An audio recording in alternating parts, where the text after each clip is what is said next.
Taarifa kwa umma juu ya utoaji wa vibali kwa mafundi wa umeme Zanzibar. Ndugu wananchi, Mamlaka ya Udhibiti wa Huduma za Maji na Nishati Zanzibar, ZURA, inawataarifu kuwa itaanza usajili kwa mafundi wote wa umeme wanaojishughulisha na uungaji wa umeme kwa wananchi. Mamlaka imeamua kufanya hivyo kutokana na ajali zinazojitokeza katika majumba na kusababisha athari kubwa kwa wananchi. Vigezo vya kupata kibali: daraja A kwa mafundi wote ambao wanafanya kazi ya uungaji wa umeme na kazi maalumu katika mikondo yote ya umeme, all voltage level. Muombaji anatakiwa kuwa na cheti cha uhandisi wa umeme kutoka AEQSRB au bodi ya usajili wa wahandisi ERB, shahada ya kwanza ya uhandisi umeme au cheti cha daraja la 8 kutoka NACTE, cheti cha daraja la 7 au stashahada ya juu ya uhandisi umeme kutoka NACTE, cheti cha daraja la 6 au cheti cha fundi mchundo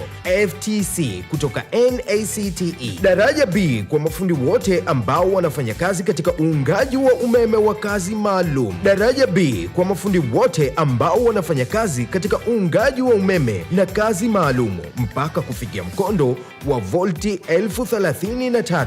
Mwombaji anatakiwa kuwa na cheti cha daraja la 6 au cheti cha fundi mchundo FTC katika fani ya umeme kutoka NACTE. Daraja C kwa mafundi wote ambao wanafanya kazi katika uungaji wa umeme na kazi maalumu chini ya msimamizi fundi umeme ambaye ana kibali cha daraja A au B katika mkondo wa umeme usiozidi volti 400. Mwombaji anatakiwa kuwa na cheti cha kiwango cha chini cha ufundi sanifu daraja la 3 kiwango cha kwanza kutoka Mamlaka ya Mafunzo ya Amali Zanzibar VTA au taasisi inayotambulika. Daraja D kwa mafundi wote ambao wanafanya kazi katika uungaji wa umeme katika eneo maalumu kama vifaa vya kudhibiti umeme wakati, mfumo wa pamoja wa viyoyozi, majokofu, mfumo wa rejeta au umeme wa jua. Mwombaji anatakiwa kuwa na mojawapo ya cheti cha uhandisi wa umeme kutoka AEQSRB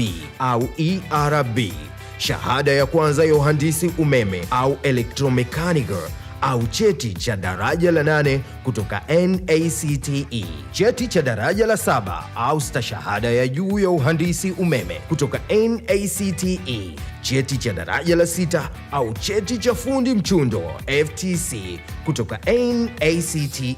Nyaraka muhimu kwa waombaji. Waombaji wote wanapaswa kuwasilisha vyeti halisi na nakala zilizothibitishwa pamoja na hati ya matokeo, wasifu binafsi CV, picha 2 za rangi za passport zilizopigwa karibuni ndani ya miezi 3. Ujumbe kwa wananchi. Serikali inawahimiza wananchi wote kuhakikisha kuwa wanaungiwa umeme na mafundi waliothibitishwa ili kuepusha madhara yanayotokana na uungaji mbaya wa umeme majumbani. Mamlaka inawahimiza mafundi wote kufuata utaratibu huu na kutoa ushirikiano kwa ZURA. Kwa maelezo zaidi au ufafanuzi, tafadhali tembelea ofisi za ZURA au wasiliana nasi kupitia 0800711117 bure. Imetolewa na Mamlaka ya Udhibiti wa Huduma za Maji na Nishati Zanzibar, ZURA.